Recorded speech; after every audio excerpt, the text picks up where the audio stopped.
Yeah, and I think Superman is the one who's like trying to give the olive branch here. Like he's like Batman is just so much more like closed off the whole time, but like they both are like warming up to each other over the course of the 3 issues.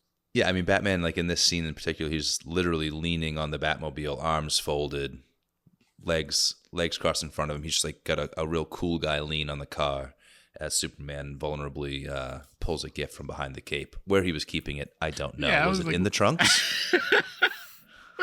Because they had been like that. They had been very active up into that scene. All of a sudden, he just pulls like, "Hey, I got you something." I was like, "Wait a second." Yeah. I mean, it's possible with super speed. He just ran to the store real quick. He wrapped it. He bought it. He wrapped it, and that's true.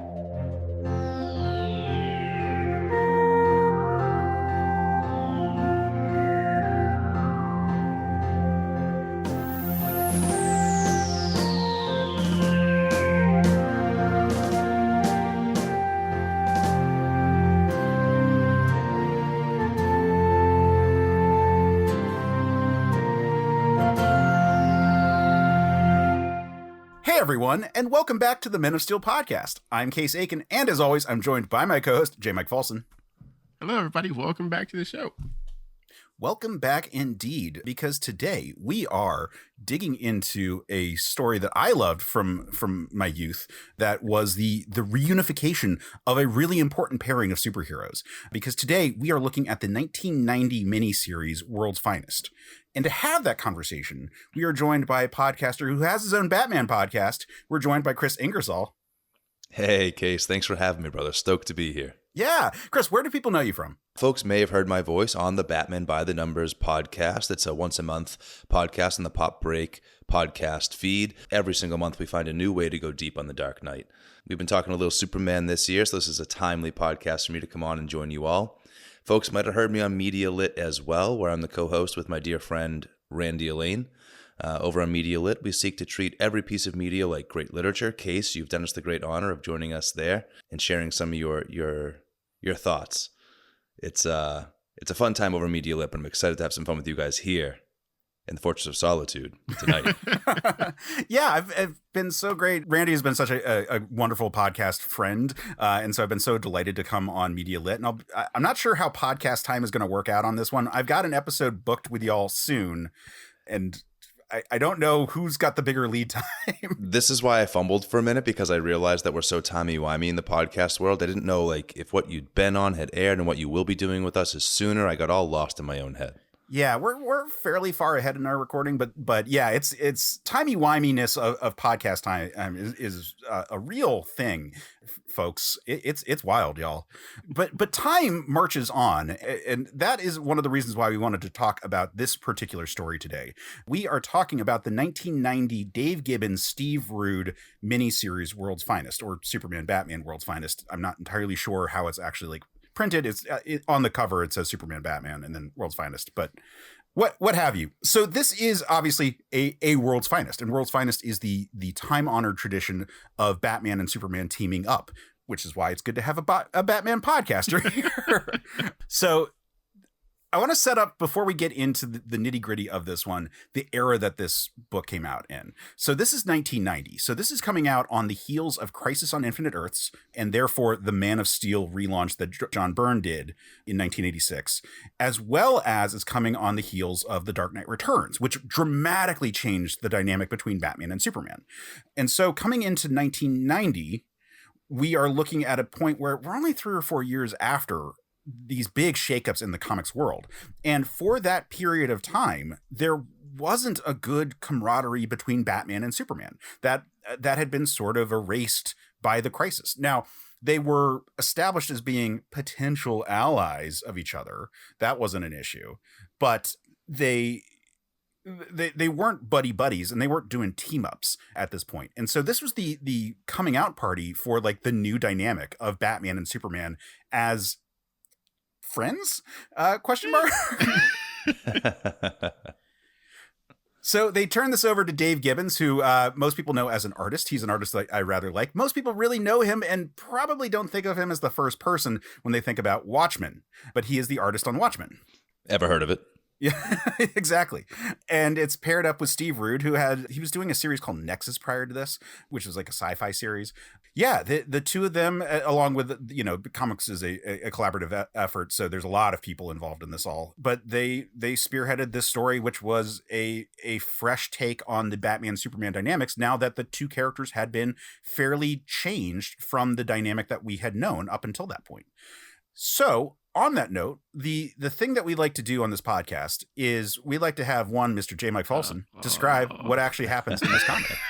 Oh, man. How do I begin? In a world. I'm kidding. I mean, you could go there. I don't have the voice for that.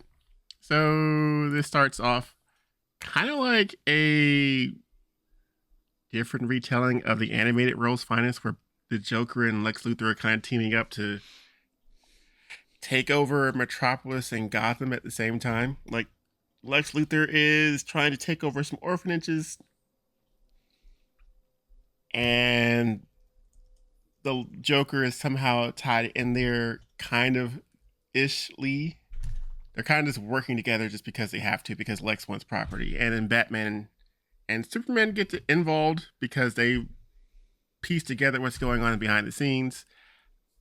It culminates with a nuke exploding in space in Metropolis. I'm skipping over a whole bunch because not a lot of stuff happens. Yeah, we'll talk about that. Yeah, it's kind of it's like I said, it's kind of like an early retelling of World's Finest, the animated version. But like, not a lot happens. It's some escapades in Gotham, some escapades in Metropolis, and then it culminates with a huge reveal at an orphanage. They're like, aha, you were the person behind this for this so long, and your dead father was alive here, but he was alive. He faked his death, and then a house fire happens.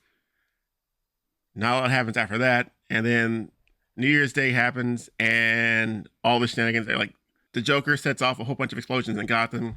Or, I'm sorry, Lex sets off a whole bunch of explosions in Gotham. Right. Joker sets off a mass blackout in Metropolis to get back at each other. And it culminates with Superman having to take a nuclear reactor to space to have it explode instead of blowing up Metropolis. That's kind of like the main gist of the story here. Yeah, a lot of stuff happens. A lot of stuff doesn't really happen, and there's some cool set pieces. But yeah, there you go. Yeah, you hit on the two things that I really wanted to emphasize. One was the vibe is very similar to the World's Finest episode of the Batman Superman animated series from the 90s. I do want to make clear on one detail, which is that this comes first. So it's not a retelling in that sense. But I think it's in conversation, because that's also a period where that's a work that was trying to sort of come to terms with the reevaluated position of Superman and Batman and try to figure out how do they gel together when they are so different from this sort of like Silver Age kind of version of it. Dick Sprang drawing Batman and Superman playing baseball with Robin as umpire. Like, that's not a thing that these Batman and Supermen are going to do. That's just a different kind of environment. So I love that you mentioned that. And I love that you mentioned the decompression of this story. This story is decompressed as fuck. we just talked about Naomi on this podcast, which is a Brian Michael Bendis joint. And I ranted about decompression in storytelling, but that's happening here. It's not as bad. It's not as bad, but it's not great. Well, and I would say that decompression. So I have ranted about story decompression plenty of times. And Kris, what I mean by that is just taking a story that could have been told in one issue and spreading it out to 6. Right. And I don't think that this is the worst offender here. And I think that this is an example where it does some things really well, which is it has some really nice moments. Yeah. Most of the things I remembered about this series were from things that honestly would have been cut if this was trying to do a tighter story. Yeah. That said, it is an offender of that. And when we get into sort of things that we didn't love as much, like, that is going to be a point that I bring up, because the story is fairly, like, when you said shenanigans, I think that was a really good description for like the Luthor and Joker stuff in this movie, Well, but I'm like, there's a lot that there's a lot that goes on, but 50% of it doesn't matter. Like, it's little bits with the kids like sneaking around and saying stuff, but that doesn't really go anywhere. And then there's the parts where like afterwards there's like the blackout and stuff that happens in Metropolis, and they're like, yeah, this is people are like, they said there's riots out in the streets and everything, and I was like, why? Well, there's like these like pieces of ideas within the story, Yeah. almost as if like you could imagine a separate, like, you know, when they do crossovers and there will be the side issues that explore a different facet of the crossover event a little bit more deeply, something that the main story doesn't quite have time for. It feels like those kids that were hearing a ghost up in the attic, they're a part of their own miniseries side story that, like, if you were reading that side issue along with this main story, you'd find out more about those kids and what they were up to and why that matters in a bigger way here. Lots of those little like ideas that were thrown into this but never fully fleshed out, never really quite woven into the whole tapestry as solidly as they could have been. Honestly, I feel like if they had taken that entire part out with the kids and just left like the when they first get to the orphanage the first time for the big gala event, whatever, and the guy plays like his final words, will and testimony about the orphanage. If you'd have kept that and held the reveal that he was still alive at the end and cut out the parts of the kids, I feel like it would have had like a much deeper impact. Yeah, or just emphasize the kids more, because like the device is interesting. Like, you've got these kids, you're wondering, why do we keep going back to them? Yeah. I think there's a ghost in the attic. There's like something to that. It's a thread you want to pull on, and it does pay off. There was somebody in the attic, but the two kids aren't specific enough, like what this means to them. There was something interesting happening, one of the issues where they're both fans of Batman and Superman separately, and they have different opinions. None of that ever really gets played with in a way that makes it super interesting and satisfying. Yeah, I think they're introduced, and they're interesting when they're introduced, and I think that they run out of steam by the end of the story. Yeah. Before we go too deep, Kris, I blindsided you with this book. What are your opinions? Like, what are your first reactions to seeing it? So first and foremost, I just really enjoyed the read. The exploration of the Batman-Superman dynamic is a ton of fun for me. When I was being educated into comics by my dear friend Matt Chang Madden, some of the first comics he fed me were like Hush, an iconic Superman element to that story. The Dark Knight Returns, all these like great stories that Batman, Superman, public enemies. These great stories that help you understand these two in comparison to one another, how they complement and how they contrast, right? And so this book was like a welcome home to me, especially because I'm such a fan of that Public Enemies comic book, which does this wonderful parallelism in the beginning, literal parallel panels of Batman and Superman. In that book, it's their internal monologues happening that show the comparisons and the huge contrast between them. This book does it without words. It's in the very first issue. They have these parallel. First, you get Batman's action sequence, and then you get Superman's action sequence. There's no words. They both culminate in a single word: Joker, Luthor. Yeah. You know, they're drawn beautifully in parallel, and so that was also familiar to me. I really enjoyed the activity of this book. There was something else this book did that I thought was like elevated it in a significant way, and it didn't quite carry all the way through, but for the flashbacks that belong to monks, Reverend Monks, MD. He's both a reverend and a doctor. Yep. Amazing guy. It's in this different art style altogether. It's almost like a watercolor painting, those flashbacks, and it really elevates the book in a beautiful way. Yeah, it's coloring directly on the pencils, which is what gives that effect. Just wonderful. And when the book first opens, it's easy to believe it's a Batman flashback that you see, like super familiar, right? It's like it's a funeral setting. It's a sad kid in a cemetery, and I assumed it was Batman to begin with. So just the fact I did too, yeah. Because that was subverted, this book kind of had me pretty quickly. I was very, very interested in what it had to say. Yeah. I mean, I think that the book is doing a lot of very interesting things, particularly for the time capsule and where it comes out. But it is also very clear that Dave Gibbons, at least according to the introduction he writes at the beginning of the trade paperback, this was the first work he was doing for DC as a writer. And that's incredible when you think about that. But he is an artist first, and he clearly provided a script that gave Steve Rood, the artist on the book, a wonderful landscape and to draw. The two-page tableaus of like Gotham and Metropolis when he's introducing those worlds to the book, like, look at that. Like, that's just a gorgeous shot setting up the city. Yes. And there's such great parallelism between it. Like, there's doves in Metropolis, there's crows or ravens in Gotham. You know, just a wonderful work there. Yeah. And then we get such wonderful use of art and visual storytelling to set up all these differences between Batman and Superman throughout the whole book. And it just continues throughout that you can really see that, like, this is a very visual piece. It's a text heavy work, but it's still a very visual focused kind of comic. Oh, very much. Like I said, I think those tableaus, there are no words. The first several pages of these comics, you get like the location label Gotham City, a location label for Metropolis, but hardly any words for the first several pages of this first book, which is really satisfying. Now, what about, okay, so I like the orphanage concept as midway as a space between Gotham and Metropolis. I thought that was a cute sort of detail there. The orphanage was a good convention for why people from both cities would sort of show up together. You know, as far as like, well, like I get why Superman cares about an orphanage, and I get why Batman cares about an orphanage for different reasons. But you know, nice to set up that reminders that they're both orphans. I don't get why Luthor, even as an orphan that they remind us that he is, because like the theme of being an orphan is a really big one in this book. But man, the plots in this one are just excuses for us to have like really good scenes. Like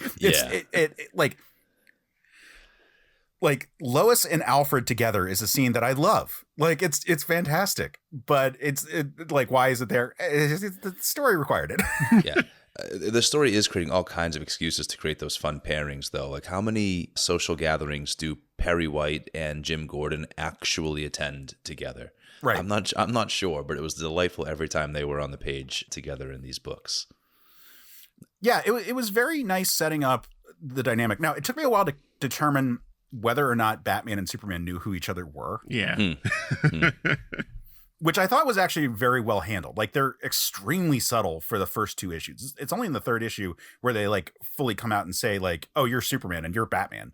The majority of their interactions are. Well, I mean, it kind of tips you off when they're calling each other by their first name, where they're at the gala. They're like, "Oh, hello, yes. Bruce. Hello, Clark." Yeah. Blah blah blah, and they kind of like stare at each other and like walk away. So it's like, oh, they know who each other are, but they don't like each other very much. Yeah, and they're already doing like little unsubtle hints at their differences. Their one's predilection for the night, the other's predisposition to be sunshine and optimism in that first conversation. So yeah, and Clark in the white tuxedo and Bruce in the black tuxedo. Yeah. I like someone pointed out that Bruce is in a much more like modern design for his outfit, and Clark is in a much more old-fashioned one, and is also like a baggier design for his, and these are like details to sort of like help give like character elements. Mm-hmm. All throughout you see that. I think in general I was really taken with the way both Superman and Batman are rendered, both in and out of their costumes in these books. What a classic look. Batman almost has they both I guess almost have a Darwin Cook kind of vibe to them. Oh, for sure. Rood in the introduction that he does in the trade paperback talks about how he very much wanted to ape the Siegel and Schuster and the Max Fleischer era for Superman specifically, and really wanted to do that Detective Comics like first appearance of Batman look. And editorial shit-canned the first appearance of Batman look and made him look more modern, but the Superman one Rood didn't budge on, and that's why he has this very Fleischer kind of design to him. Speaking of character designs, I want to talk about the villains really quick in that regard, since we're there. When I first saw Joker, he was like pure killing joke in his aesthetic, and it immediately disturbed me. It's just unsettling, that version of the Joker and how attached it is to that story. You do see a wheelchair-bound Barbara Gordon in this kind of helping place that. I wanted to bring that up too. Like, this is such a time capsule for when it came out. Like, Barbara Gordon is newly crippled, and so they need to focus on that as a character detail for her. Like I said, we've got all the weird elements. It's surprising that the Joker is not taken more seriously as a result. Yeah. In this, like, he gets away with a few things that he shouldn't. It's like where he wasn't directly caught doing a crime and is able to like walk away, and that sort of surprises me a couple of times. Yeah, he gets away with just kind of zany prankster villain in this more so than truly deadly. I mean, it sets the tone that way. Batman takes down that first guy who like eats a poison Joker card to kill himself rather than being taken, and it feels like a very deadly version of the Joker, but then that's not the Joker we end up spending a lot of time with. But anywho, that character design itself just immediately chilled my blood when he came up from underneath the covers. But then I wanted to ask you two smart comic book guys. Lex Luthor has A robot hand. A robot I didn't hand. know about With that a either. robot hand at this point in comic books. This again is part of the exact snapshot of when this comic came out. So this is in the period between Man of Steel, which introduced Superman and the Lex Luthor as the businessman Lex, and the rotund Lex Luthor, a bit more of like, instead of a svelte mad scientist type, he's got some girth to him. Well fed. Yes, well fed is a good descriptor for it. And it comes before the Death and Return era of Superman, where at that point Lex Luthor has faked his own death and placed his brain inside his cloned self, one that has a full head of hair. So this is actually happening post Lex Luthor getting the kryptonite ring, which he took by carving a piece of it out of Metallo's heart in Superman 1. Superman 1 is the appearance of Metallo. I forget exactly when he makes the ring. It's like the next issue after that. But then that ring gives him cancer. And the first thing he loses is his hand. Oh. So this is in that window of time between Lex Luthor getting cancer, losing his hand, but before he fakes his death. Interesting. Powered prosthetics will become a part of his legacy. You know, he'll outfit many a bodyguard in the future with a cannon for an arm. Yeah.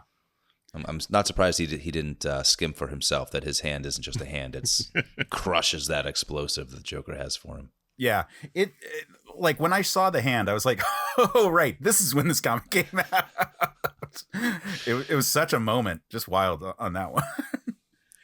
Let's talk about Lex for a minute there. So I enjoy a lot of the way they handle him. Like, this is a good balance of businessman Lex with some criminal tendencies. Like, he feels very much like a mob boss at a lot of points. It feels kind of like Kingpin.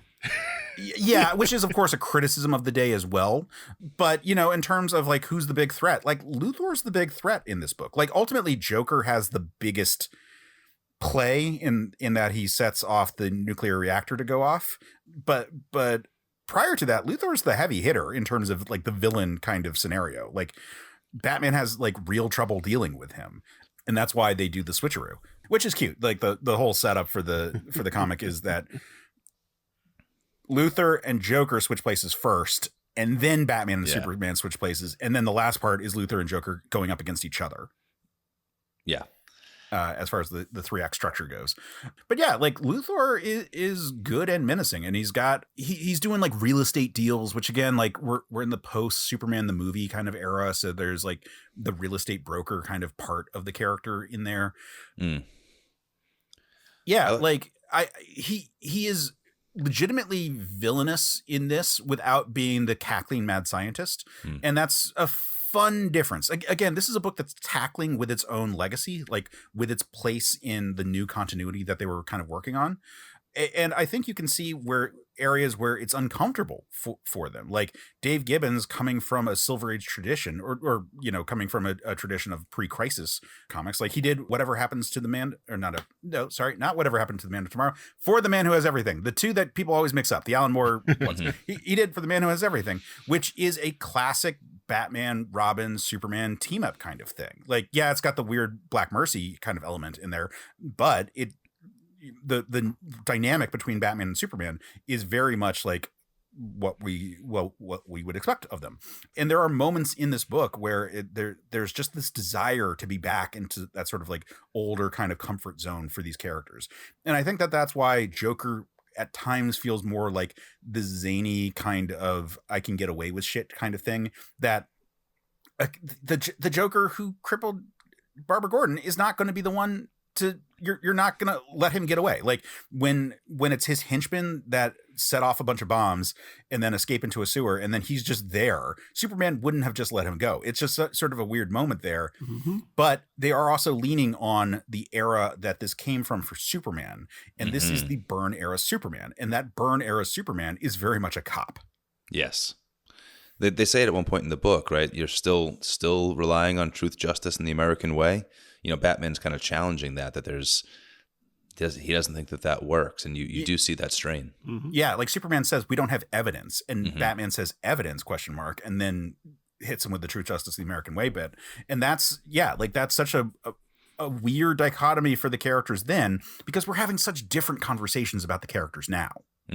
Like we like this is an era where I mean this is post Reagan, so an era where there's a lot of rah like yay America and respect authority going on here in a way that like modern Superman is a much more, I don't want to say divisive figure, but a much more antagonistic figure to authority structures. Yeah, he wants you to believe he stands for real morality, not just for authority, which is so corruptible, right? I think that we have a Superman who's much more interesting today because he has detached himself from those more formal authorities and said, no, right is right. And sometimes the guys who say they are doing right do wrong, and I can't support them in that.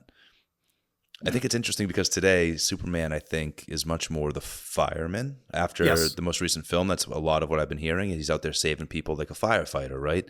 Squirrels and citizens. He's as concerned about saving the people in danger as he is with taking down the bad guy.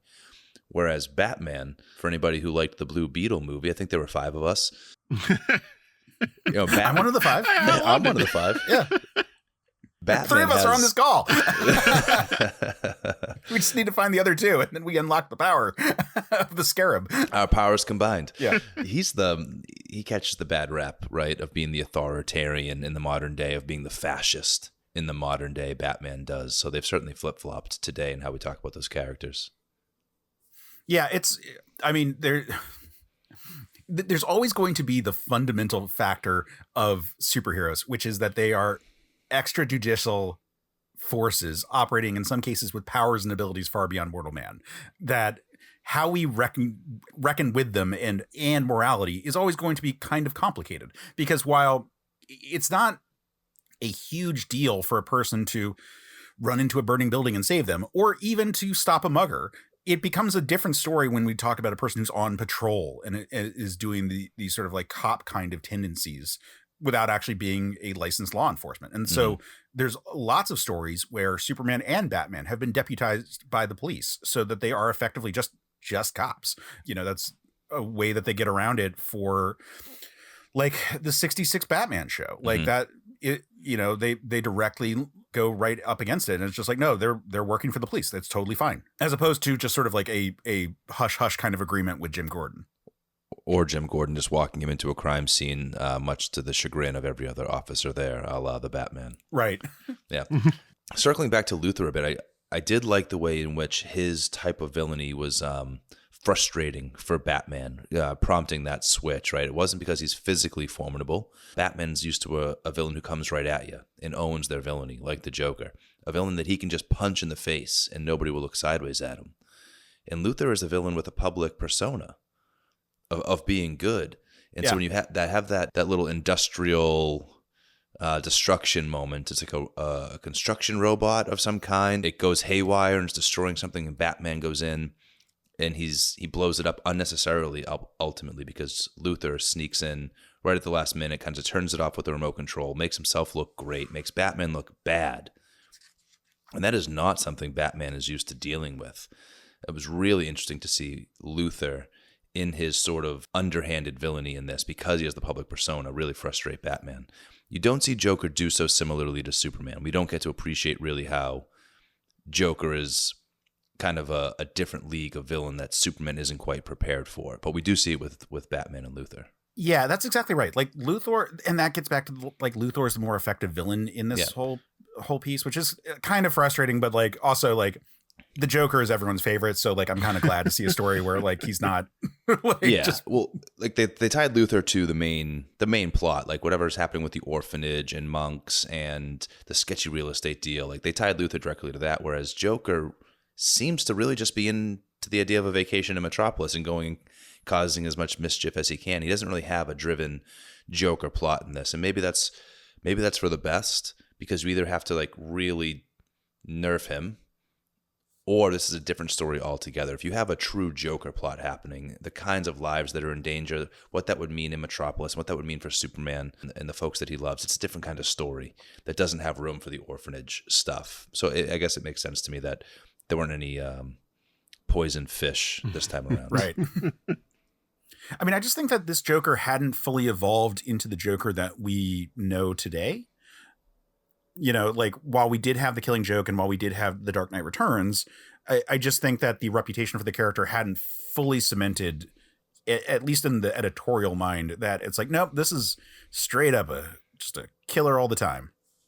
Yeah, he's kind of more of just like a standard criminal thief mob boss himself in this. He acts goofy, but the unbridled chaos that we know of the Joker today is not there. We find out in this that he owns multiple properties in Gotham, that he runs as sort of like slum houses. Yeah, and he's just able to. Like, it's in his name. Right. Or it's in the name of Joker. Yeah. Which is wild. This gets back into my whole, like, when Superman first crosses paths with the Joker in this whole comic, it should have just been done, which is the only thing that drives me insane about this entire book, because it's like, oh, he doesn't arrest the Joker because he doesn't have evidence at that moment that the Joker's directly responsible for the clown-themed bombing that just happened. Oh, God. I mean, it's cute and all, and it's like nice to have a scene with Joker and Jimmy Olsen, which is like, how often are you going to see that? But it just doesn't. Luthor makes sense that he can evade Batman because he's protected. He's got people with him. He's got money. He's got guards. He's got a reputation going for him. Joker it's just weird. I did forget about Joker successfully pieing Superman in the face. that was cute. Like, that part's good. And Superman does later complain about like feeling laughed at, feeling like he like kind of had lost the respect of the town in that moment because everybody was laughing at him.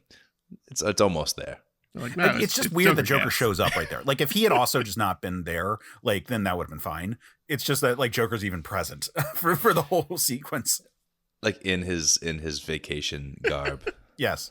Let's talk about Lois and Bruce for a minute there, because I enjoy their little tete-a-tete that they have going. Lois is not impressed with Bruce, even though he's doing his best to hit on her. Well, yeah, because I think it started at the gala event where he kind of blew her off, and she was like, "Oh, screw you too, then." And after that, they really didn't talk or interact very kindly to each other. Yeah, until he stands up to Luthor at the restaurant. Right. Mm-hmm. Yeah, he's trying to wine and dine Lois. She's still giving him the cold shoulder, but then he kind of shows his true colors, probably more than he means to, as Bruce Wayne, when he stands up to Luthor a bit. And now she's a little bit more interested in hearing what he has to say. She's a little more taken with him. I liked this. I liked this Lois who's suspicious of the Bruce Wayne character, more so than in the Batman Superman movie World's Finest in 97, where he steps off the plane and she pretty quickly goes to pieces for the Playboy Bruce Wayne. Also, did she know that Clark was Superman? Not at this point. Okay, because like there was like that whole interaction between Clark and Lois at the Daily Planet when they were talking about something about Luthor, and he was like, "Be right back," and she's like, "Cool, see you later, Clark." And I was like, "Wait, like does she know or does she not know?" I don't know. That was interesting interaction. I'm going to say 95% certain that she doesn't know at this point in the story. I think it's still a couple more years before the engagement and that's where he reveals, or just before the engagement, he reveals his identity. Obviously, it's before Death of Superman, which is 93. So it's weird talking about these comics sometimes for me, because some of these are like, this felt like ancient history when I first read it, because it was 1990 and I was 6 when this one came out. So I didn't read this live. I read it in trade in high school, versus comics that I was reading, which only came out like 2 or 3 years later, where like, oh, well, that was my active history. So like it sometimes is weird for me, breaking my brain in terms of like, oh, time actually is very small. Like, it's only been a couple of years. Like, again, the point that this is only 4 years after Crisis on Infinite Earths is wild to me, because it feels like it's been forever, but it's only a small window of time. In comic books, it's so much happens. Right. So much changes, right? Yeah, both Batman and Superman have 4 books going at this point. Crazy.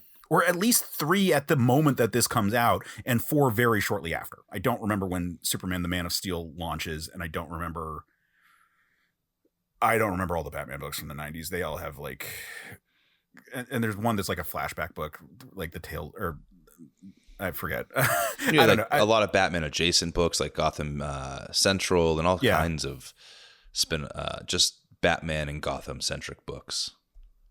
Yeah. So it is weird for me looking at it sometimes from just a like, oh God, like this wasn't that much time, but it, again, like you said, so much happens in comics like year to year that it feels like monumental.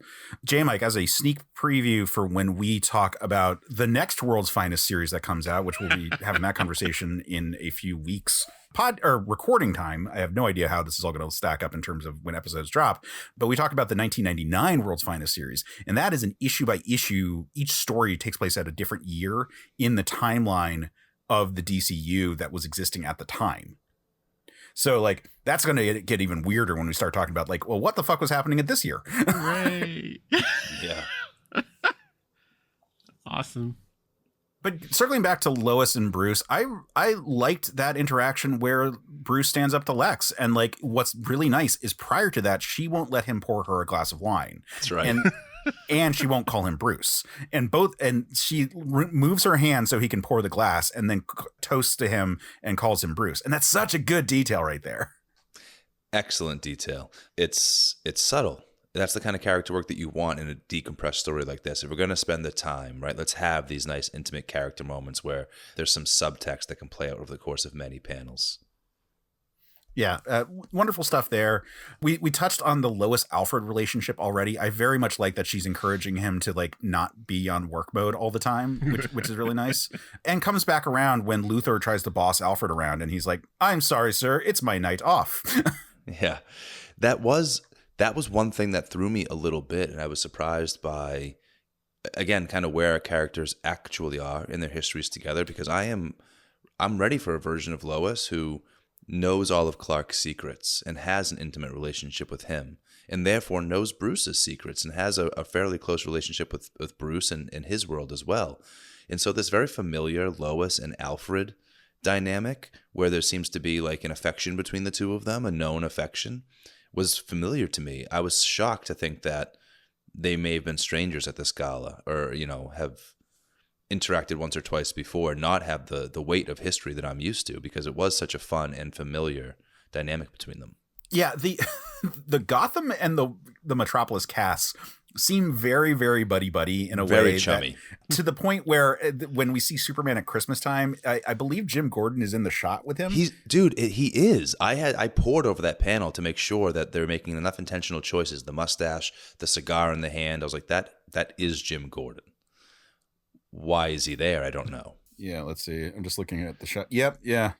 And you got Barbara in the background there. Mm-hmm. Mm-hmm. So you also have some of the kids. So I guess this might be at the orphanage. Yeah, the orphans are there. It may in fact be at the orphanage, yeah. But it does seem like they're all like really... It makes me think of crossovers like the Christmas special that they did where like Sesame Street meets the Muppets. Yeah, where it's just like, of course they all know each other. Like, it's fine. Like we all know them, so of course they know each other. Like we know their inner secrets. They have most of the same people's hands up their backs. You know? Exactly. Yeah, but I think I already mentioned it. The Jim Gordon Perry White one for me, especially because professionally they have nothing in common, but we've paired them because they're both like the sort of older mentor partner to our heroes. Yeah. That makes no sense that the police commissioner of Gotham would have any kind of buddy-buddy relationship with the lead editor of the big paper in Metropolis. Yeah, it would make sense if they were in the same city to a degree. Like, sure. You know, like he used to work the crime beat now, and now he's the editor, but like he, you know, still has his police contacts or something. Yeah. But former beat cop, former writer, now police commissioner, now editor. Sure. I mean, it makes sense that they'd be cordial with each other, but it's surprising like how much everyone is just like, yeah, buddy in this. Well, I think like Perry said that he grew up with Lex. Yeah. That's another thing about this window of time. So this is the period where instead of Lex being a contemporary of Superman, he's a contemporary of Perry. He's older. And so they grew up together in suicide slums. And they heavily imply in this that Lex, the way that he got to his fortune was by killing his parents. Yes. Okay, I was the only person who heard that. Cool. Okay, cool. No, that could have been really interesting for me. I thought that they were going to play with that more because, I mean, that's a key part of the Tommy Elliott Hush storyline and the contrast between Hush and Batman, right? That Tommy orchestrated his parents' death in order to inherit the wealth, whereas, you know, parents were ripped away from Bruce. I thought we were going to have some commentary on that here. Not quite. It's certainly something that is interesting to explore, the idea of Batman having to confront somebody who would willingly kill their own parents in order to make themselves an orphan and reap the benefits. Yeah, the themes of orphanages and orphans are a big part of this. I keep wanting to say movie because it's so visual. I don't, man, my brain.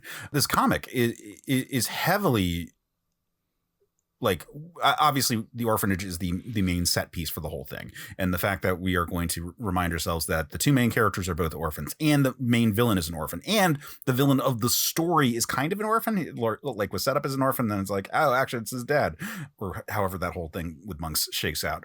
Like that theme is there. I don't know if it ties it together very well. I think that it sets up a lot of cool ideas and has a lot of really good scenes, but like I said, kind of peters out by the end where it just becomes like the Luthor versus Joker shit show where Batman and Superman are kind of just trying to clean things up. Yeah, if you were going to adapt this into a movie, say, you'd have to do a lot of work to fill out that core story and make it say something rather than just sort of referring to these various themes. You'd have to do some work to pick one and really flesh it out. Yeah. In screenwriting terms, this is third act troubles. Yeah. Which is very much the case, because honestly, once we kind of resolve the orphanage story, which happens at the end of the second issue, the third issue feels like it's pure falling action. Mm. Oh, totally. I had to double check that there was a third issue. The ways in which the second issue feels like it's wrapping up that main conflict, and it's doing the big reveal of monks, and I was unsure where we would go from there. And sure enough, it was now just, I like the turn for the villains to start in on each other. Now that whole thing is settled and Lex is like easy to move on from that. It's no skin off his back what he's dealing with there, but he wants some revenge on the Joker. That is fun. Yeah. One other contrast I wanted to just quickly explore, since we're talking about allies, we're so used to, or I suppose I'm used to, some facet of the GCPD functioning as an ally for Batman, or at least looking the other way at night as he does what he has to do.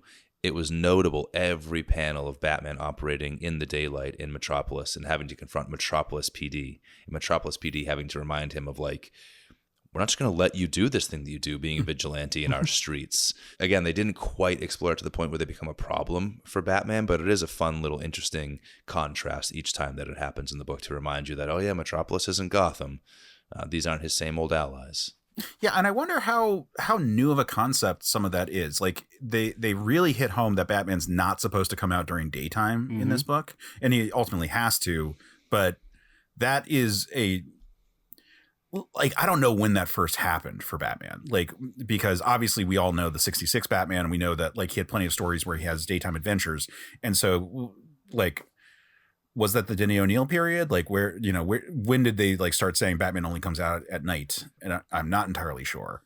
I'm really sticking to it, right? Yeah. Maybe Batman Year One, frankly, if I'm thinking about it. I was going to say Year One comes right after Crisis, right? Yeah. And that's the one where he's like, no, I can't go in the Batmobile at the end of the story because it's daytime. Mm-hmm. So maybe that sort of helped set the stakes for Batman being a creature, not just a creature of the night, but, like, being specifically like, I don't work during the daytime because everyone can see that I'm a goofy guy in a suit. Right. The whole fear and the shadows thing doesn't work as well during the daylight. The Batmobile is sweet in this book. Yes, looks great. Oh, it looks great. So there's one detail I keep coming back to. Well, okay, you know what? I'm going to talk about the scene that I remembered the best before we go into just sort of minutia that I enjoy. And that is the Christmas moment between Batman and Superman, where Superman gives him a gift. Yeah. Mm-hmm. It's such a good scene. It's such a, like, Clark is trying to be so nice here, and he has no idea what the weight of the gift that he is giving, in the form of he's giving the Zorro movie that Batman was at when his parents died. Yeah, yes, I have seen it. Batman says, yeah, I like that. It was like, you can see the budding friendship, right? It is helping in this 3-issue miniseries, helping to take these two from, I suppose we could be allies. Like, this is happening. I might check in with that guy from Metropolis, to, like, they imply maybe they'll spend Christmas together, right? I think Superman says that he's spending Christmas with friends. Oh, sorry, friends in Metropolis. Meaning to say, like, not that you're not a friend. I have friends in Metropolis that I'm spending the night with. I thought that was lovely. That the book wanted to spend that time to really say, somehow in this process, they've built up both a respect and maybe even a little liking for each other. Yeah, and I think Superman is the one who's like trying to give the olive branch here. Like he's like, Batman is just so much more like closed off the whole time, but like they both are like warming up to each other over the course of the 3 issues. Yeah, I mean, Batman, like in this scene in particular, he's literally leaning on the Batmobile, arms folded, legs crossed in front of him. He's just like got a real cool guy lean on the car as Superman vulnerably pulls a gift from behind the cape. Where he was keeping it, I don't know. Yeah, was it like, in the trunks? Because they had been like that. They had been very active up until that scene. All of a sudden, he just pulls like, "Hey, I got you something." I was like, "Wait a second." Yeah. I mean, it's possible with super speed. He just ran to the store real quick. He wrapped it. He bought it. He wrapped it, and that's true. So the next thing I want to bring up is just a piece of minutia that I can't stop thinking about, which is, so one thing is that this book loves having parallel shots between Batman and Superman throughout the entire book. Like we talked about how Gotham and Metropolis are introduced in like almost identical tableaus, just with like the key details being switched out. But when the Luthor Joker fight starts at the beginning of issue 3, and the power goes out. So there's a bunch of fires that happen, and Batman is seeing it, or Bruce is seeing it out the window. And so we've got fire like through the glass on his face. And then Superman just snaps his fingers, and because he's got diamond hard skin, it lights up the room. Yes. It's such a crazy moment there, because you can kind of see that everyone's like, what the fuck was that light in the shot? It's so cool. What a fun little nod to his powers. Like, those writing Superman could be so fun. Like, there's some writers who really get into it and make the most of questioning what could you do if you were the Man of Steel. And this is a fun little detail. I also like that in these panels they choose to do that thing, furthering the parallelism. Bruce utters Luthor, and Clark utters Joker, which is an inverse of the earlier in issue 1.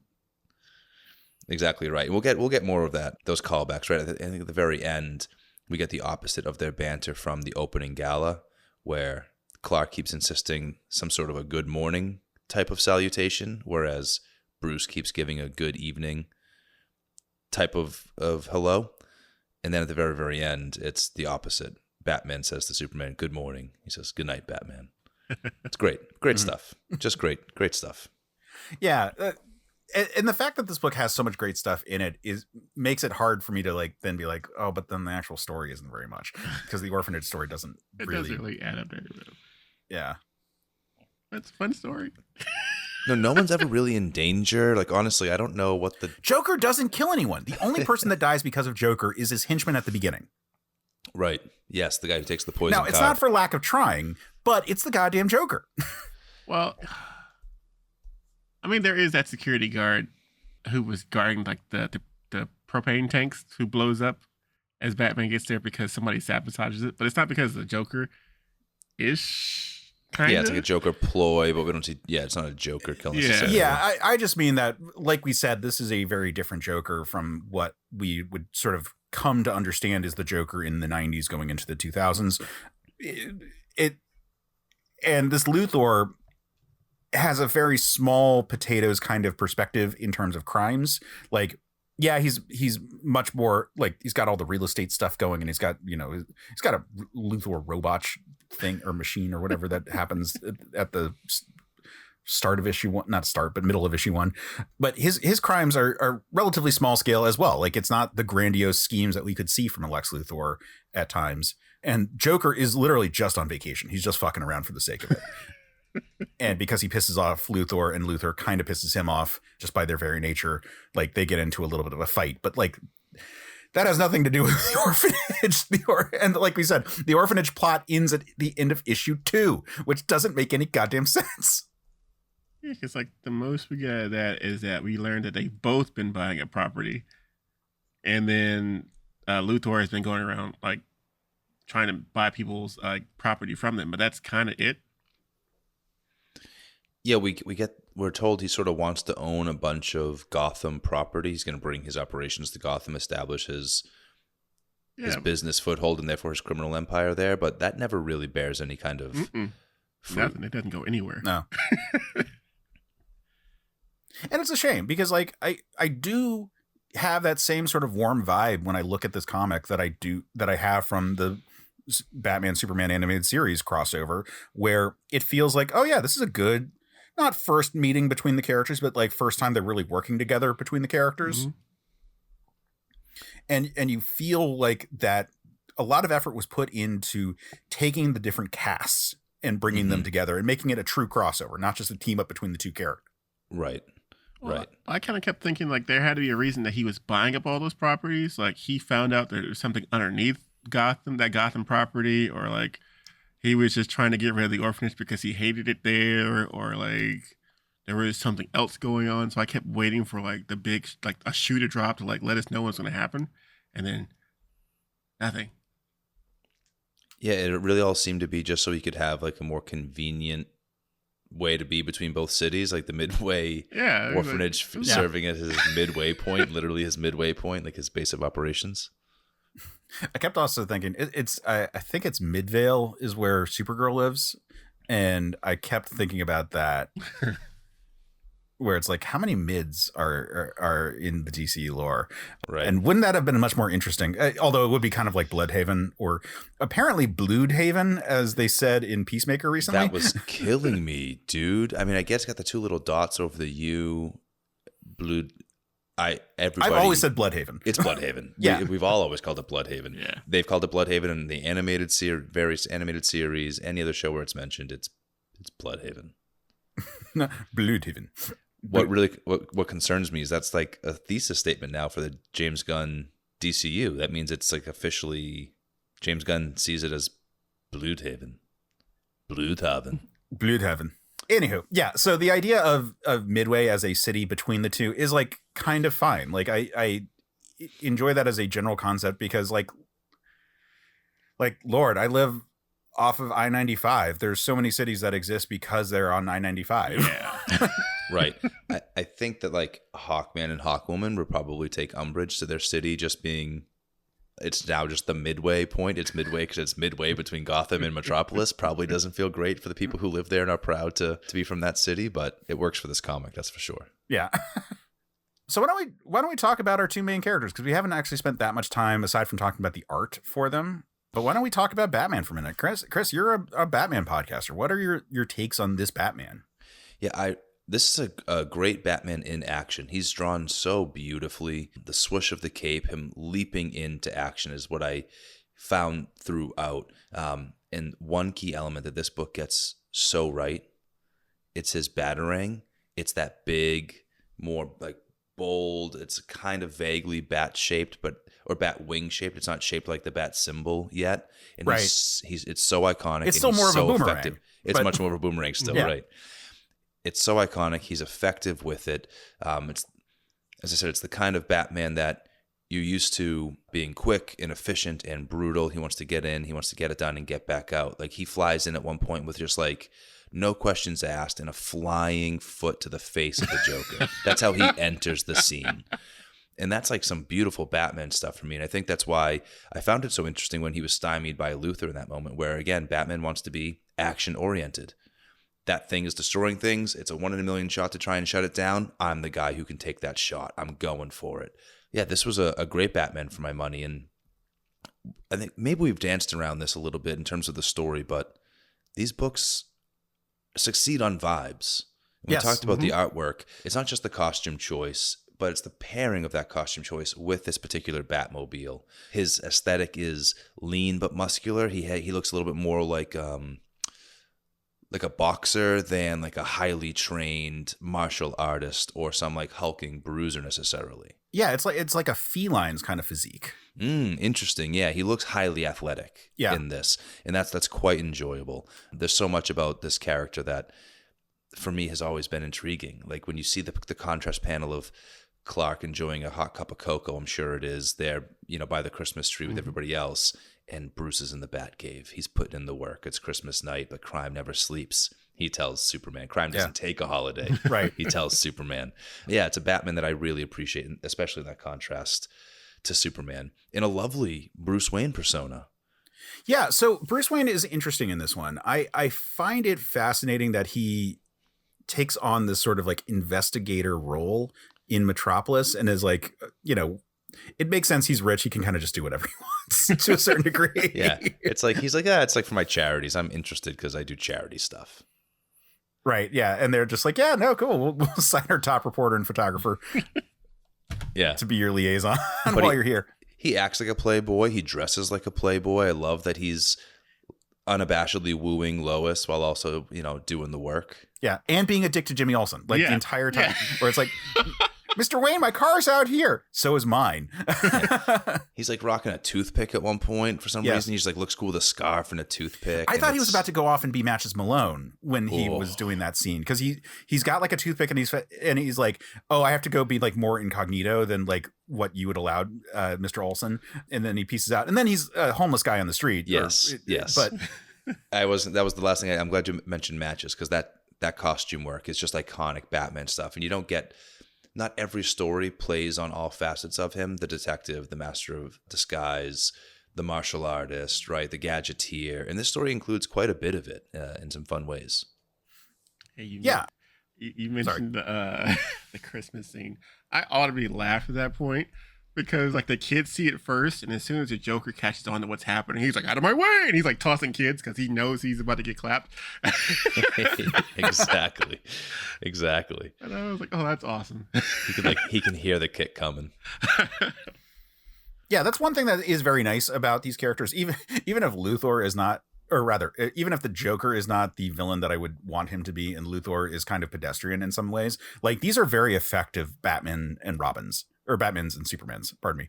Like Batman is so dynamic and has such like great energy where like as he like explodes onto every scene, and Superman is just this freight train at like every place he like shows up. He like so much raw power as he like just pops in and solves the thing.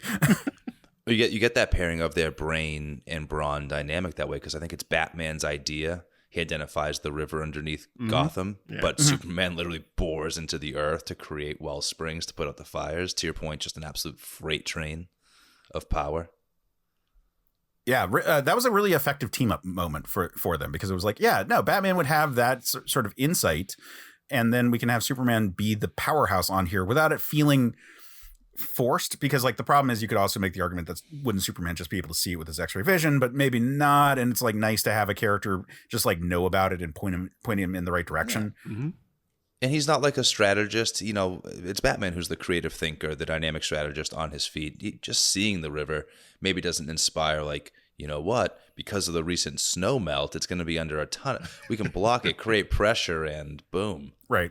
But it is good to like see them work together with their team abilities. It's fun to see them actually in action and do things together, because we don't get that very often anymore. It's very sad. Yeah. Well, and this book like teases it for a while. Like, the first issue, it's like, oh, we're just going to switch places, And it takes a minute to actually have them be like fully together as a team. But when they do, then it's really effective. Yeah, it's very natural. They fall into their respective roles pretty quickly. This book didn't spend any time doing like the ego trip thing where like one of them needs to get the up on the other or can't let the other one help them. Like Batman even lets Superman carry him in this without comment or fight. I thought that panel was heading in a different direction. When Superman puts his hands out and it's like a smaller panel within the panel, I read digitally, and so like that was big on my screen first, and that shifted out of the way. I thought for sure there was going to be a different reaction from Batman. I was shocked when he was just like, "Yep, all right, I'll ride with you." Yeah, look like my cat when I pick him up. Just Now, as for Superman, I think that the one challenge with Superman is that he is so capable in some versions that it becomes difficult. Again, this gets back to the whole like, why is the Joker like any kind of problem for Superman in this book? But I think they do a good job keeping Batman as a foil for him in such a way that it doesn't defang Superman too much. Like, he's already defanged a little bit because it's the Byrne era Superman, who is a little less powerful, a little bit more of a cop, and, you know, just in general, like a particular niche of the character. Mm-hmm. But I think this is doing a good job. And, you know, like I said, the art makes him look like the Joe Shuster or like the Max Fleischer, like so much. Like, we end up with such a perfect rendition of this character, and especially in the Clark scenes. I keep coming back to like the way he like plays with his glasses, the way he like smiles or like looks at things. Like it like his Clark Kent is so fucking perfect. Mm-hmm. Totally. And they even use some fun moments as Clark to help explore, again, Superman's powers more interestingly. I said earlier how much fun it must be to write Superman. We get a scene where he's Clark, but he has to kind of slow things down a bit, so he melts the pen with his heat vision. No, but he's Superman in that scene. Isn't he? No, he's Superman. He's Superman because he's Superman in that scene. They have. I went back to that one. He's there as Superman, as a guest, right? I went back to that one where they're like, "Huh, it's weird. The pen just melted." I'm like, "What the fuck do you mean it's weird? Superman's right next to you." Superman's literally right there. Right. I was like, how did Lex not catch on to that? Be like, wait a second. I forgot Lex is all grumpy that Superman was invited as a guest to that same gathering. That's right. No, that's such a weird one because I read that scene and I was like, that's so supposed to be Clark. Yeah. And then it's just like, no, but he is actually Superman because they needed to have an excuse for Superman to actually be there and not have Superman or have Clark duck away to show up as Superman. But yeah, why do you not immediately like, hey, Superman, did you just melt this pen for some reason? Because this pen just randomly melted. Somehow. Some fun examples of like both his small power and his big power. He isn't just a freight train. I did like the subtlety of that, right? Of precision use of the laser eyes. He uses X-ray vision, I think, in pursuit of a criminal at one point to escape. Maybe it's Dumb and D who escape into the sewer, and Superman's able to track him. But then you get big Superman power too. I can't believe they did this so close on the heels of the 4 Superman films, but we get a classic Superman carrying a nuke into space. And irresponsibly throwing a nuke nearly at the moon. I thought he was really going to throw that nuke at the moon the way it was being drawn. I unfortunately rewatched all of those old movies quite recently, and I guess actually maybe similar to these issues, like the stories don't quite hold up. I think the fondness that we hold for those things are very much vibes. Yes. More so than substance. And so when I saw the nuke going to space, I was like, oh, not again. Superman has... Now we're going to get more Phantom Zone villains. There could and should be a whole separate storyline about all the mutant aliens who come to Earth having been absolutely messed up by the number of nukes that Superman has sent into space. That's a wonderful pitch for a story, actually. Also, I do like to see. I like that they actually let Clark do his investigative journalism thing. Mm-hmm. Because like one of my favorite episodes of the Superman the animated series is the Superman Noir episode. The late Mr. Luther, yeah, or the late Mr. Kent. Yeah, fantastic episode. I was like, we don't really get a chance, especially like in recent times, we don't really get a chance to like see him do his like, oh, Clark Kent here for the Daily Planet type thing anymore.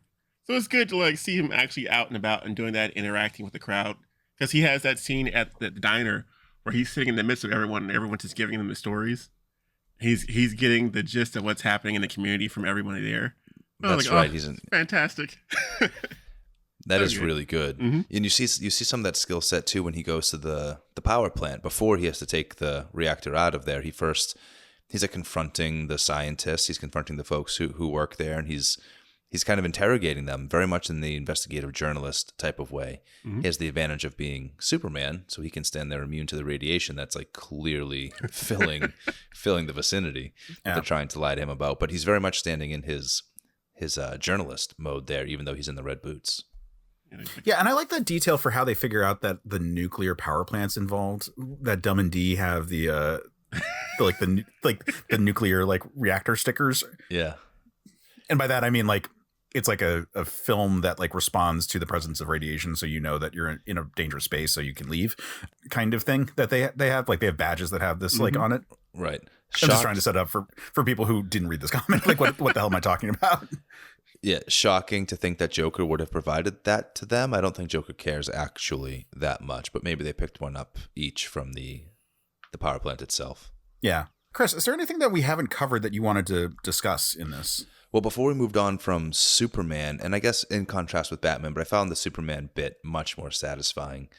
In the closing pages, we get this wonderful editorial from Perry White, and he's talking about this great happening in this team up between the world's finest team. I think it's what he puts on the front page of the paper. And he speculates, will they learn anything? Will they adopt and adapt skill sets from the other or ways of working from the other? And you see Superman try out a nighttime intimidation tactic on Luthor. Yes. That was Loved awesome. that. Really fantastic. He doesn't say anything. He doesn't do anything. He just goes and he scares the shit out of him at night and doing his best Batman impression. I thought that was, chef's kiss. Yeah, he just sits there and smiles at him, and I was like, "What the hell?" Yeah, he's drawn like Batman. He's all in shadow. He's got nothing but white eyes. Yeah, I think you're even supposed to think that it is Batman in the first panel because it's just white eyes on black. It's just the white eyes on black. Luthor, he says. Luthor throws the globe and it smashes off Superman's face. He doesn't even blink. He doesn't flinch. He just smiles and flies away. That is some Batman-ass stuff. And I guess Batman pulls a Superman too, right? He's in the sky. He's using a spotlight as opposed to laser vision, but he identifies a weapon on Joker. He's using a more Superman tactic, and then rains a little fire from the sky. His own version and then just lets the Joker get the fuck away, which is just another weird detail. Well, because they're both just doing the intimidate. They're both just it's vibes only. Oh, It's vibes only. Jmike, how about you? Do you have any final things that you want to bring up that we haven't talked about? I still, like I said earlier, one of my favorite scenes is there's the foot to the face of the Joker. But then there's this, I wouldn't say it's my favorite scene, but there's an interestingly drawn scene of when they're getting everyone out of the orphanage while it's on fire. And it's Monk and the what's the guy's name? I forgot his name. But they're still Baron Wiley or something like that. I think so. But they're still inside the orphanage while it's burning down. And you get this weird scene of Monk underneath the wreckage, and Wiley is reaching out to him in some kind of nightmarish. Yeah, his face is partially he's burned away. strangling him. He's a burning skeleton. What the hell? Yeah, he looks like that shot right there. Yeah, it's Ghost Rider. I kept thinking, you mentioned Wiley, and we haven't really talked about him because he's a nothing of a character. I kept thinking about if there was any connection with Philip Wiley, who wrote The Gladiator. Oh, interesting. Which is often seen as one of the really influential works that spawned Superman. I have no idea if there's nothing in the story that would connect the two. It's just the name just struck me there. If you turn the page, Case, there's the top panel on the next page is Superman looking at the blaze. The way that was drawn was so striking to me. And they do this quite a bit throughout, this color blocking almost to create contrast. It's Superman, his face is all gold. His chest and armor all gold with the glow of the fire. Just a striking panel with Batman behind him, hand on his shoulder. Superman wants to go in and do something. Batman's trying to tell him it's too late, but you've got the glow of the fire on Superman. Really beautiful panel. Mm-hmm. That is opposite the page with the Christmas thing, and it appears, looking at the Christmas thing, that there's a pocket in Superman's cape. Is there a pocket in his cape? Is he actually reaching into a pocket? I see that. I see what you're looking at. Oh, yeah. wow, there is a pocket. Yeah. All right. So I think that explains what happened there. Is this canon? Is this a canon thing? I've never seen this before in my life. I want to read the panels where he has the conversation with Ma Kent. It's Ma, I need you could you add a couple of little, I'm out and I'm hungry. I could use a sandwich in the cape. If you could sew a few pockets on the thing. I guess that explains it. He's established that he carries some money on him at all times, just in case he needs it. And so I guess it could be in there instead of his belt or whatever. I suppose so. So here's the question I have for both of you. How, we talk about how this is a lot of vibes. Would you call this essential reading? Yes. So I'll take that on. I mentioned earlier my friend Matt Chang Madden, who when I he sort of educated me in Batman comics by feeding me some really iconic storylines. No Man's Land, Cataclysm, Hush. If I were to do the same thing for somebody else and I wanted to really help educate them on the history of the DC universe, the history of these characters, this feels like the kind of miniseries that you sneak into the bundle. Not because the story itself has something great to say, but because of all the iconography that's in this, because of the vibes. I think you're learning a ton about both characters in this. You're getting exposed to some classic dynamics between them, between their allies. Yeah, the story itself may not be essential, but everything, the pieces contained within, certainly feel like they are. Yeah, and especially like we've talked about the snapshot nature of it. Like if you're trying to like it from your perspective, if you're doing the history of the DCU or the history of the relationship between these characters, like this is honestly like you're going to read this right after reading Man of Steel's issue that has the Batman feature, which I think is issue 4, maybe 3. You know, where where they deal with Magpie. That's going to be a very jarring transition between. Like, but in terms of the dynamic of the character, because like prior to that, I guess you would look at Dark Knight Returns, and then before that, some of the World's Finest that it ended pre-crisis, or you know, just before the crisis happened, and then after this, you're going to probably look at. I'm not even sure what the next like big Batman Superman crossover is. Like, there's the '99 World's Finest, but I'm pretty sure that they had, you know, like Justice League, I guess, happened, or like JLA, the Morrison JLA happens between now and then. But like, I'm not even sure what the big ticket Superman Batman stories of like the mid 90s are. A good question. Yeah, it's a really good question. I honestly, because for me, it's later than that. Like I said, Public Enemies, that comic arc looms pretty large in my memory from my younger days. I'm not sure what fell between. Yeah. Yeah. So I think in that way, this feels pretty essential to your point, to snapshot. Yeah. Of what that dynamic between Superman and Batman was like in the wake of the Crisis on Infinite Earths. Yeah, so I'm trying to think of like the major crossover events between there. I'm like, I don't really, because Death of Superman is 3 years later, right? And then after that, it was pretty much like the animated stuff was the kind of the focal point going forward. Yeah, I'm sure they had crossover issues. Like, I'm not saying that there's no crossovers before we get to the Morrison JLA, yeah. But the next big thing I can think about in terms of like the run of comics, like there were certainly issues where they dealt with like the Azrael Batman with Superman and with, because I'm pretty sure I might be getting this mixed up with the World's Finest that we're going to talk about soon, the 99 World's Finest, because there's a scene in that where we deal with like the 4 imposter Supermen and with the Asbats situation, because it goes through the whole timeline. But I'm pretty sure there's an actual issue where Superman goes and talks to Asbats and like decides that he can't tell for sure.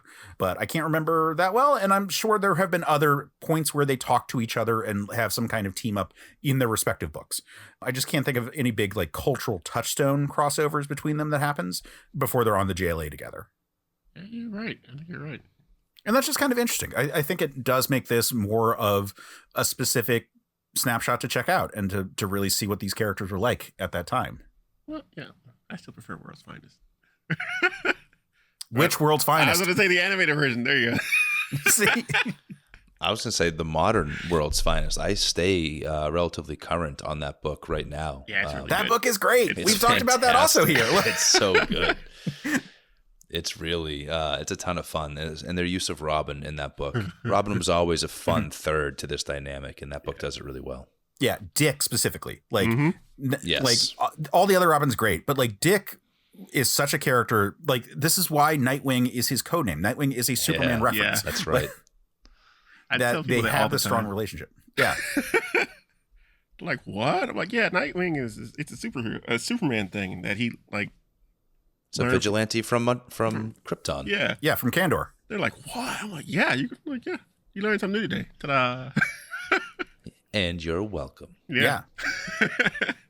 All right. Well, on that note, I feel like I'm good as far as talking about this book. The problem with the decompressed story is that I don't have a lot of story beats to really like talk about. There's like all the orphanage stuff doesn't land for me, so I don't have anything really to say about it. No, agreed. I think we crushed it here. Vibes wise, this book was vibes. So on that note, Kris, where can people find you and follow you? Thank you for coming on, and I want people to check you out.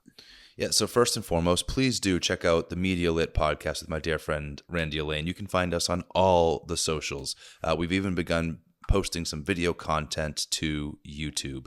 Media/lit. Throw it in your favorite search browser. I promise you'll find us. And Batman by the Numbers is once a month. It's on the Pop Break podcast feed. Go to thepopbreak.com, hover over that podcast tab, and you'll find Batman by the Numbers listed with my dear friend Dan Cohen. Aside from podcasts, I also am an actor and I'm a voice actor.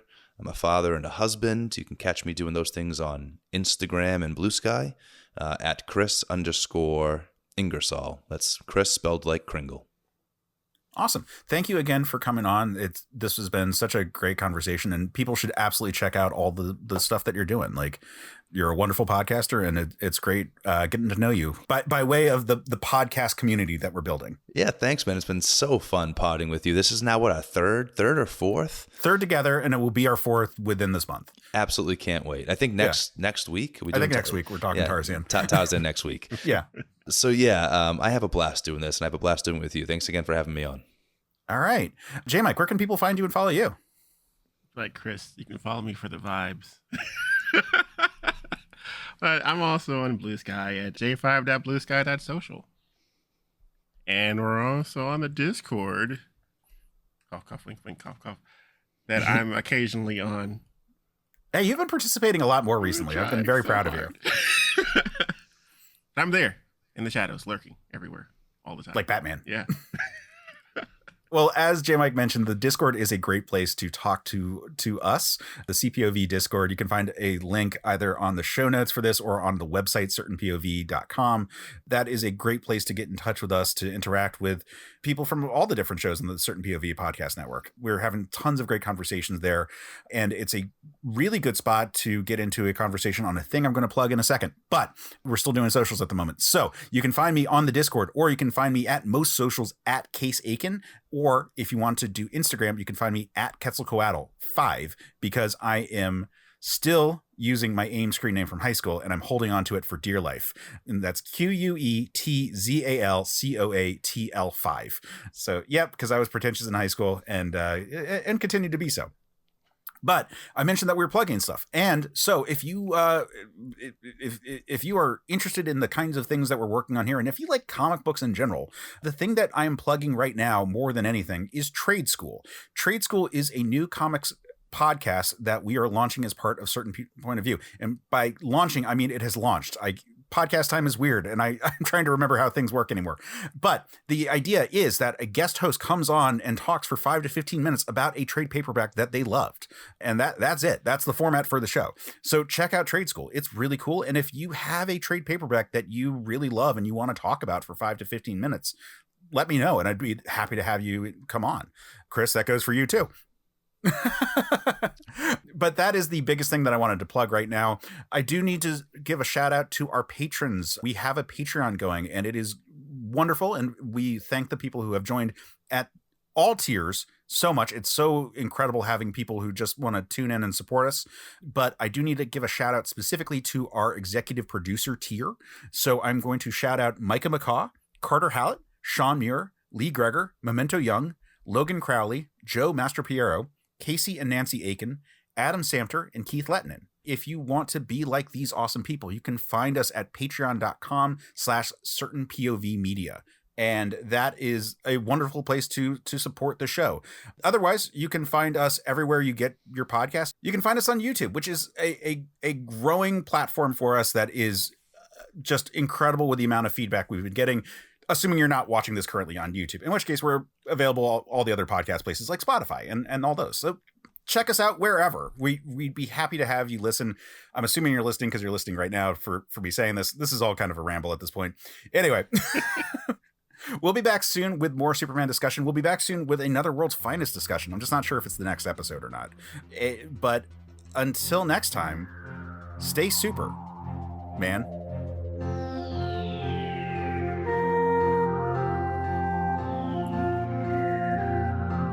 Men of Steel is a Certain POV production. Our hosts are Jmike Folson and Case Aiken. The show is edited by Sophia Ricciardi. Our logo is by Chris Batista, and episode art is by Kris Aiken. Our theme is by Geoff Moonen. Digging for Kryptonite is a weekly podcast series hosted by yours truly, Anthony Desiato, examining Superman's vast mythology across time and media. If you have a favorite story, creator, or adaptation, chances are we've covered it over the past 200-plus episodes. I've interviewed creators including Mark Waid, Dan Jurgens, Jeff Loeb, Joe Kelly, and many more. Whether you're a lifelong Superman fan like me, or you're new to the character, we have you covered. Subscribe to Digging for Kryptonite wherever you get podcasts, and remember, it's about what you do. It's about action. CPOV. CertainPOV.com.